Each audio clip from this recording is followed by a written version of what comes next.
Intinya, kalau saja politik dan pengelolaan negara kita dilakukan oleh orang-orang yang tetap menjaga rasa malu, guys, mungkin sekali banyak kegaduhan minggu ini nggak bakal terjadi. Dan ketika kegaduhan itu terjadi, pastinya gue nggak punya bahan buat bikin podcast ya.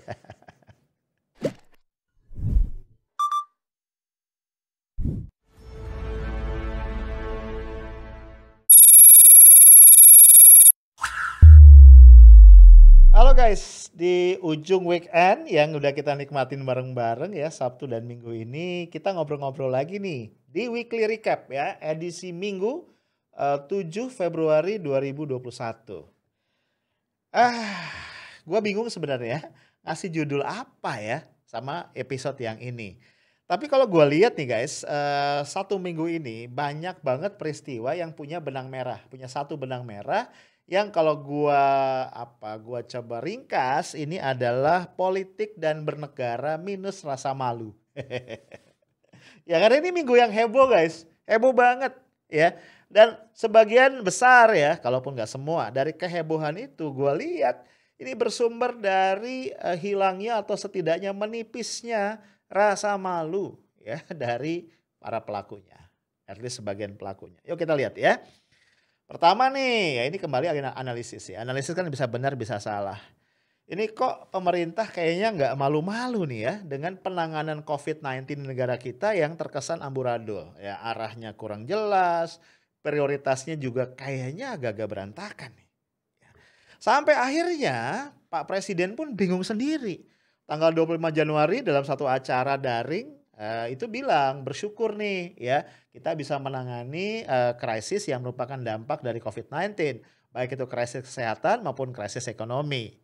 Nah ketika itu ya angka COVID-19 positif kita itu hampir 1 juta. Belum sejuta sih, kurang dikit lah. Tanggal 26 nih, less than 24 hours, itu pesan lewat Menkes Budi Gunadi Sadikin kalau beliau sangat berduka cita. Satu, karena kasus kita tembus 1 juta. Yang kedua, karena ada ratusan nakes kita yang wafat. Jadi banyak yang bercanda, ini dari alhamdulillah berubah jadi innalillah ya. Kalau kita bicara penanganan COVID-19 sebagai sebuah persoalan global, maka ada satu faktor nih. Ini bukan faktor teknis ya, tapi justru faktor yang sangat fundamental, yaitu faktor kekuatan dari leadership. Ya tentu saja kalau kita bicara di level negara adalah leadership dari presiden dan seluruh jajaran yang membantu beliau. Ya. Dan ini yang menentukan keberhasilan penanganan COVID-19. Karena persoalannya, gue setuju ya sama presiden, ini persoalannya bukan lockdown nggak lockdown. Apapun kebijakan itu butuh konsistensi. Kemudian pemerintah yang lagi bingung itu bikin kita bingung. Orang bingung itu menular ya.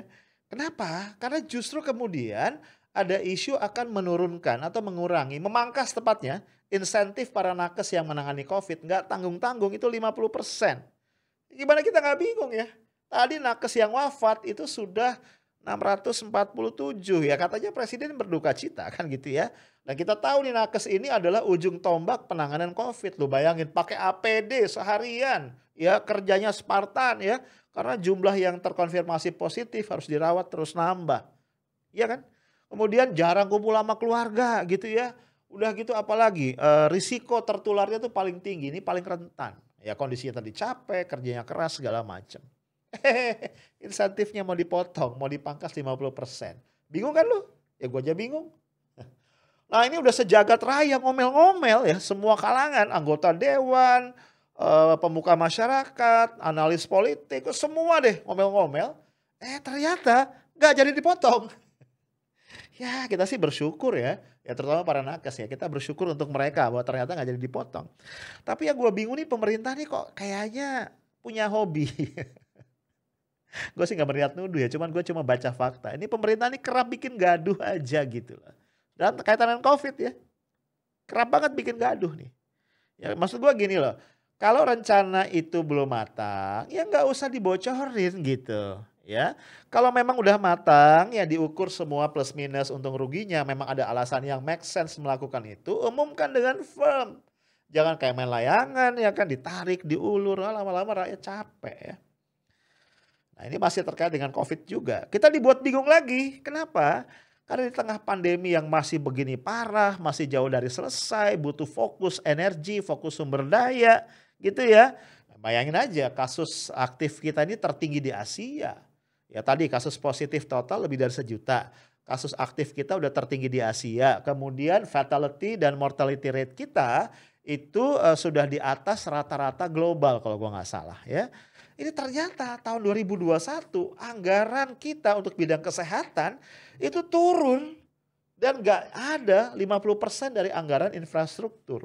Ya, walaupun Ibu Menteri Keuangan berdalih ini anggaran infrastruktur ini besar, kenapa? Karena ada beberapa proyek infrastruktur di tahun sebelumnya yang tidak direalisasikan itu dibawa carried away ke tahun 2021.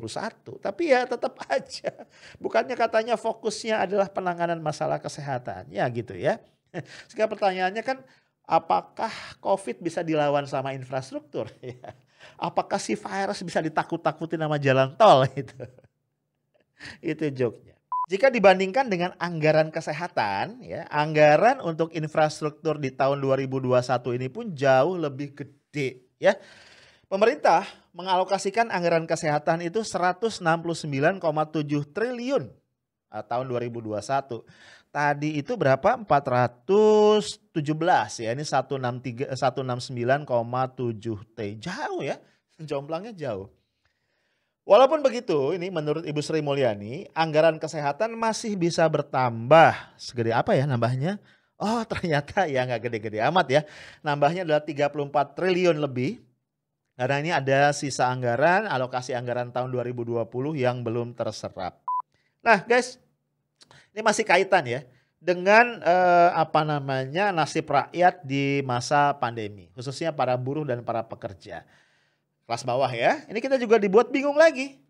Ketika anggaran infrastruktur naik nih di tahun 2021, di sisi yang lain ya komponen bansos, ini ada bantuan subsidi upah, ya BSU dicabut gitu.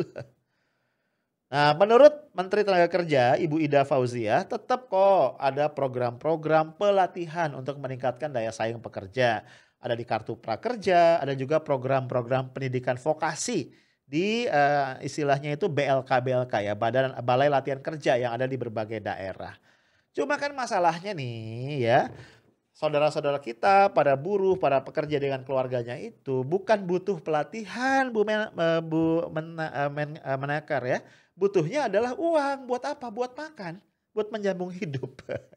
Buat apa mereka pelatihan terus kelaparan gitu kan, atau pelatihan sambil kelaparan. Pencabutan BSU ini semakin mengkonfirmasi bahwa kas pemerintah, ya kas negara semakin tipis guys ya. Bahkan mungkin udah kosong gitu. Apalagi sebelumnya kita mendengar kabar nih, pembayaran gaji para ASN di berbagai daerah ya, itu juga mengalami kelambatan. Yang harusnya di awal bulan tanggal 1 tuh sampai terlambat ke tanggal 28, hampir sebulan. Ya walaupun ya banyak penjelasan yang mengatakan ini karena perubahan sistem, ini masalah administrasi dan seterusnya. Tapi yang gue bingung kalau itu karena perubahan sistem kok terjadinya di beberapa daerah sekaligus. Kayaknya kompak ya itu sistem diubah gitu. Nah itu tadi ya guys, terus gue juga bertanya-tanya nih ya, kok pemerintah tuh gak malu-malu nih. Aduh gue ngeritik mulu ya kayaknya ya.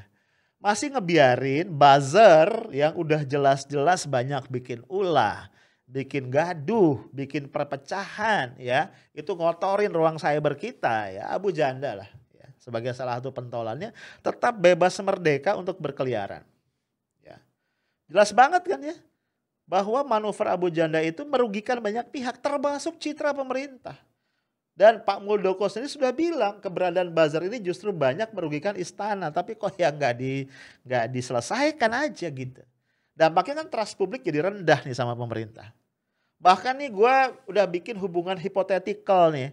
Antara keberadaan Abu Janda dan teman-temannya dengan apa? Dengan cibiran masyarakat terhadap gerakan wakaf uang yang beberapa waktu yang lalu diluncurkan ya. Oleh Pak Jokowi didampingi oleh Wapres Kiai Haji Ma'ruf Amin dan juga Ibu Menteri Keuangan Sri Mulyani. Kenapa gue bilang begitu? Kan begini ya, Abu Janda ini dan juga teman-temannya sering banget ya dalam cuitannya atau statement di media sosial itu mendiskreditkan umat Islam, ulama, ajaran Islam, syariat gitu ya dengan macam-macam embel-embel, radikal lah, kadrun lah segala macam.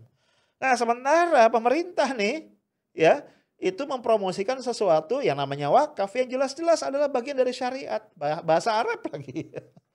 Jadi kan ada kontradiksi ya di otak publik gitu. Ya wajar kalau kemudian publik mencibir ya. Ini kok syariatnya dibenci, kira-kira begitu ya kata publik. Sementara wakafnya mau gitu. Walaupun ya banyak penjelasan ini wakaf ini nggak jatuh ke kantong negara atau ke kantong pemerintah ya tetap aja. Ya namanya orang nggak trust ya. Nah, masih dalam topik seputar Abu Janda, kita juga kemarin jadi ngobrol ya, ini kok Abu Janda ini udah bolak-balik dipanggil Bareskrim, diperiksa berjam-jam, puluhan pertanyaan sudah dilontarkan, tetap nggak ditangkap. Ya. Kan terakhir dipanggil gara-gara kasus statementnya, gara-gara statementnya ya bahwa Islam itu agama yang arogan. Juga atas dugaan ujaran rasisnya kepada Natalius Pigai ya. Nggak ditangkap juga. Jadi pertanyaannya adalah apakah betul ya ini para buzzer ini dibubarkan? Kan Abu Janda bilang ya, buzzer ini sebenarnya udah dibubarkan nih pasca Pilpres kemarin, tapi kok masih menyerang dengan gegap gempita gitu ya. Pertanyaan berikutnya, ini kok kayaknya kebal hukum banget ya kan? Yang melindungi dengan begitu kuat siapa nih? Apakah ini adalah sosok si kakak pembina ya kan? Ada pihak lain yang lebih tinggi lagi dari kakak pembina gitu. I don't know ya. Nah, yang unik guys, kan Abu Janda ini kerap mengidentikan dirinya sebagai orang NU ya atau orang Banser lah tepatnya ya. Walaupun belakangan NU dengan tegas mengatakan berbagai manuver Abu Janda ini nggak mencerminkan nilai-nilai NU. Ya, bahkan Banser pun mengatakan you are not a part of us, kira-kira begitu. Nah, terkait dengan NU, minggu ini ya bahkan di awal ya kita sempat mendiskusikan, ngobrolin satu hal yang bikin agak miris ya terkait dengan NU nih. Karena ada pernyataan dari Ketua Umum PBNU Kiai Haji Said Agil Siraj ya ketika Pak Kapolri yang baru Pak Listio Sigit Prabowo berkunjung ke kantor PBNU di Keramat Raya itu Kiai Haji Said Agil Siraj bilang nih kepada Kapolri agar menelisik lah agar memeriksa aliran dana dari Basnas ya jangan-jangan nih ada dana yang mengalir dari Basnas ke ISIS. Gua speechless ya pas denger itu. Ketua Basnas yang baru yang juga kader NU kalau gua nggak salah adalah Profesor Dr. Nur Ahmad tuh hadir di situ. Dan dia memberikan kesaksian bahwa waktu itu Kiai Said Agil Siraj tuh hanya bercanda, hanya guyon gitu ya, jadi nggak serius. Tapi gue sih ngelihat apa iya ya gurauan seperti itu pantas. Kan kita khawatir nih kalau itu kemudian ditafsirkan mendiskreditkan satu institusi Islam yang merupakan milik umat yaitu Basnas. Ya untungnya pengurus-pengurus Basnas sudah melakukan klarifikasi dengan jelas. Kalaulah tadi benar itu dianggap sebagai kelakar atau guyonan, menurut gua kontennya, substance-nya dan konteks atau timingnya itu nggak tepat. Ya, kenapa gue bilang begitu? Karena ini menyangkut satu institusi Islam yang besar yang merupakan milik dari seluruh umat Islam yaitu Basnas. Ya, walaupun di situ ada Profesor Dr. Nur Ahmad ya, ketua Basnas yang baru yang notabene adalah warga Nahdien, ya, warganya NU. Tapi tetap kan antara NU ya antara Pak Nur dengan NU dengan Basnas itu entitas yang beda. Nah, terkait dengan komentar gua di episode yang ini episode 142 ya kalau gua nggak salah. Itu ada viewer gue nih ya di kanal ini yang protes. Gue dianggap soto ini ya tentang statementnya Kiai Haji Said Agil Siraj. Intinya orang ini bilang NU ini ormas besar bukan ormas kecil. Mereka tuh pasti punya parameter-parameter dalam bertindak. Dan pasti Kiai Haji Said Agil Siraj itu punya pertimbangan ketika ngomong gitu. Ya gue harus tabayun. Ya tabayun itu klarifikasi ke beliau gitu.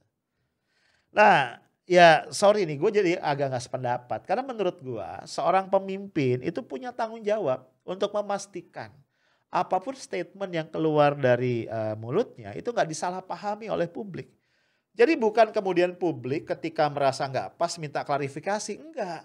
Ya, yang gue pahami pemimpin itu yang harus memastikan statement dia itu gak akan disalahpahami gitu loh. Ya dan menurut gue semakin tinggi level kepemimpinan kita, ya Kiai Haji Said Agil Siraj kan levelnya sudah tinggi nih, makomnya itu sudah luar biasa. Itu tentu saja wajar kalau kita sebagai umat mengekspektasikan, berharap level kebijaksanaan maksud gua, level wisdom yang juga tinggi gitu. Wajar kan ya. Nah guys, lalu kita juga sempat nih ngebahas soal pemilu dan pilkada. Ini terkait dengan revisi Undang-Undang Pemilu yang kemudian ternyata hampir pasti batal. Ya ini di episode 158. Ya duduk soalnya terletak pada jadwal pilkada 2022-2023. Di situ tarik ulurnya kan. Tetap ada pilkada nggak sih 2022-2023 atau ntar aja nih dirapel di 2024 ya. Barengan pilpres dan pileg. Nah awalnya kan lu tahu ya ada sebenarnya seimbang ya, ada 4 fraksi di DPR RI yang minta tetap pilkada 2022-2023 dilaksanakan ya.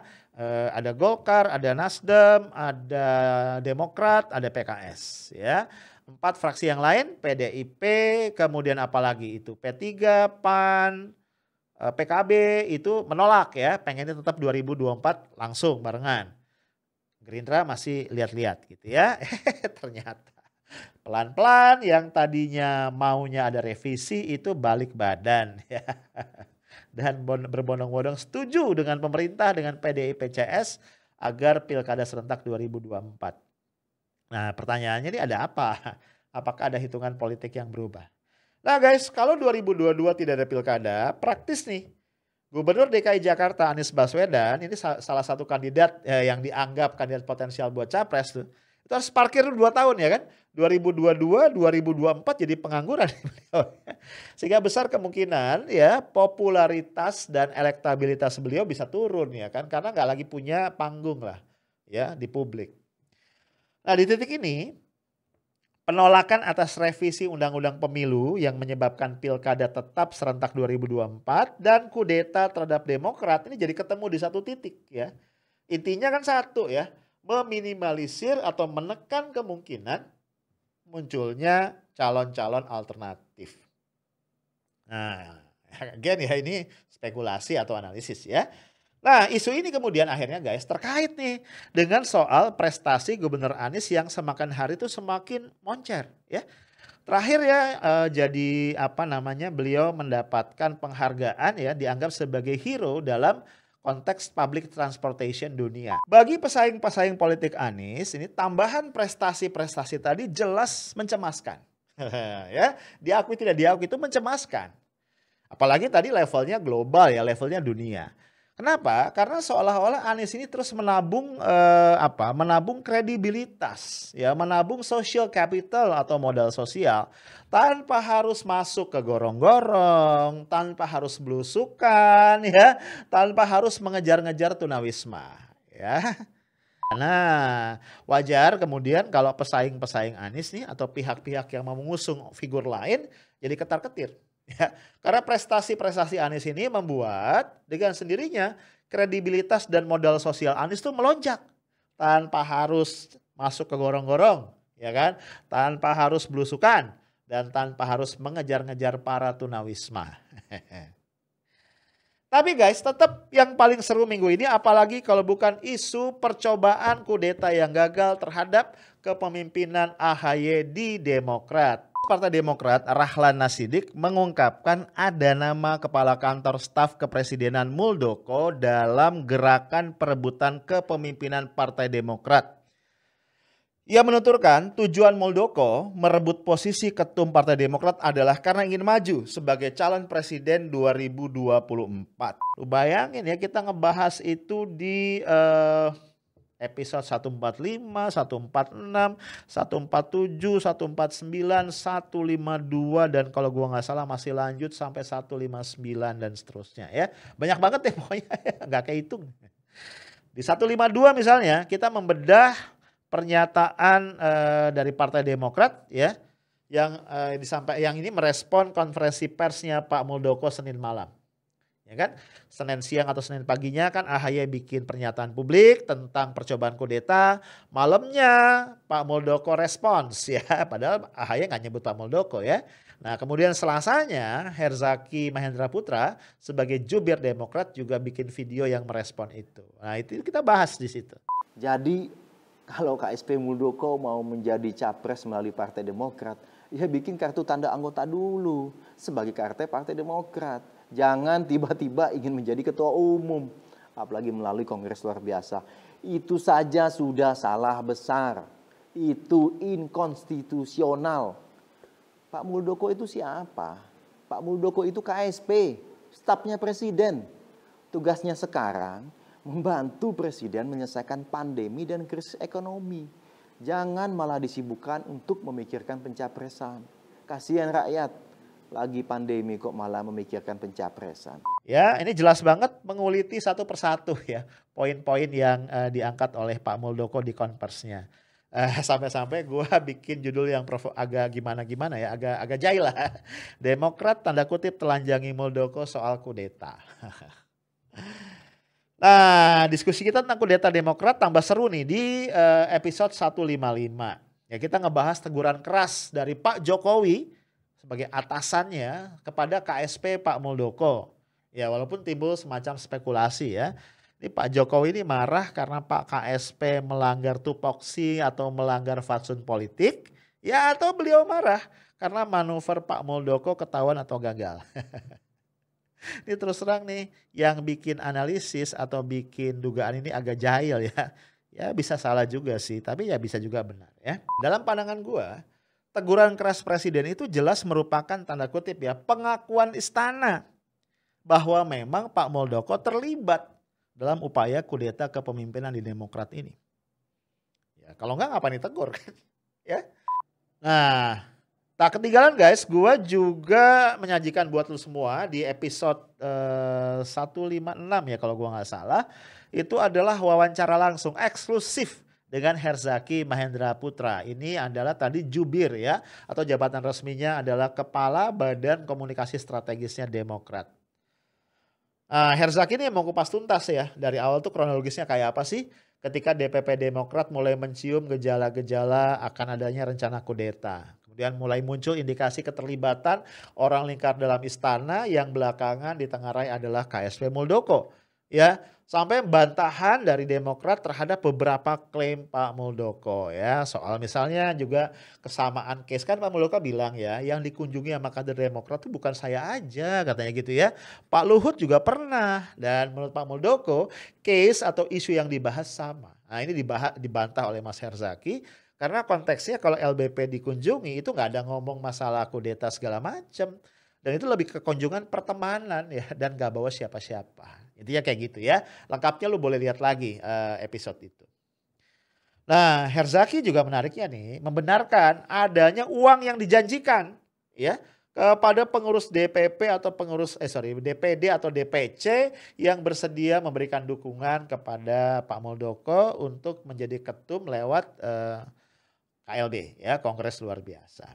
Kemudian dalam pembicaraan itu disampaikan juga pada saat mereka bertemu itu, kalau ini sudah didukung gitu oleh beberapa menteri dan pejabat pemerintahan. Karena kan namanya KLB kan, loh kok KLB gimana, nanti ada kisur atau apa, ada dualisme misalnya gitu ya. Ya kan? Oh tenang, nanti kita akan disahkan kok kita, kepengurusan yang kita yang akan disahkan, yang akan dimenangkan gitu. Karena kita sudah dapat dukung. Nah ini kan settingan yang luar biasa gitu. Nah guys, kemudian gonjang-ganjing Demokrat dengan KSP Muldoko ini kita bahas lagi di episode 159 kemarin malam ya, belum lama. Ya kalau lu lupa lu nonton lagi. Di rubrik highlight ya biasanya kan. Kali ini kita nyorotin dari sisi apa? Tanda kutip perang antar generasi. Intinya kita bahas gimana anak-anak muda di Demokrat yang jahil, out of the box thinking, ini melakukan serangan balik ya terhadap KSP Muldoko yang ditengarai terlibat dari dalam upaya kudeta terhadap ketum mereka AHY. Ini seru banget ya. Seru banget karena memang di situ kita cerita tentang generation gap, kita cerita tentang faksi, kita cerita tentang campur tangan Pak SBY dan lain-lain. Ya, kita juga bahas ya, SBY turun gunung ya, bahkan memberikan arahan-arahan mengenai apa yang harus dilakukan. Guys, itu perjalanan kita 1 minggu kemarin ya. Gue pengen berterima kasih sekali lagi sama lo yang udah setia nemenin gue ngobrol-ngobrol ya di seluruh episode yang seru-seru itu. Ya kalau gak ada lo gue gak punya alasan buat bikin podcast ya. Ini adalah ajang gua untuk diskusi, untuk silaturahmi, terutama silaturahmi pemikiran. Karena itu thanks again buat lu yang udah menyempatkan diri nulis sesuatu. Apapun itu di kolom komentar ya. Ada yang menyemangati gua, ada yang muji, terima kasih ya. Gua juga mohon maaf atas segala kekurangan. Ada yang tetap ya setia memaki-maki gua, ada yang dibilang sotoy segala macam. Terima kasih juga. Lu ngingetin gua bahwa kita tetap adalah manusia yang tidak sempurna ya. Untungnya seingat gue minggu ini tidak ada yang memaki-maki fisik gue. Guys, intinya gue ingin bilang bahwa seluruh dinamika yang terjadi di minggu ini, atau nggak seluruh lah, sebagian besar ya, itu sebenarnya berkaitan tadi dengan apa? Dengan rasa malu. Ya, jadi gue pengen bilang begini, intinya kalau saja politik dan pengelolaan negara kita dilakukan oleh orang-orang yang tetap menjaga rasa malu, guys, mungkin sekali banyak kegaduhan minggu ini gak bakal terjadi. Dan ketika kegaduhan itu terjadi, pastinya gue gak punya bahan buat bikin podcast ya. Oke guys, sekali lagi thanks ya. Kita akan jumpa lagi besok ya, insya Allah kalau umur kita panjang, amin. Dalam episode-episode lain yang mudah-mudahan lebih menarik, lebih mencerahkan, dan lebih memberikan insight buat kita. Itu aja, stay tough, smart, and professional. Assalamualaikum warahmatullahi wabarakatuh.